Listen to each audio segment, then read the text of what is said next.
To conclude this series, I would say that Jamun has given me lot of satisfaction. जांभळांनी म्हाका खूब धादोसकाय दिल्ली आसा.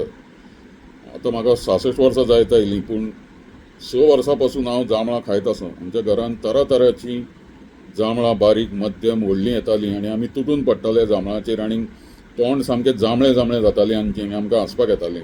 आमी आरश्यान पळयताले आनी हांसताले आनी जिबल्यो भायर काडून एकमेकांक चाळयताले.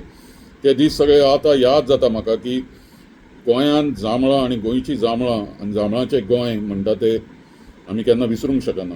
म्हणटकीच आतां हीं जांभळां खूब कमी जाल्यांत. बाजारांत दिसपाक आनी मेळपाक आनी विकती घेवपाकय कठीण जाल्लीं आसात.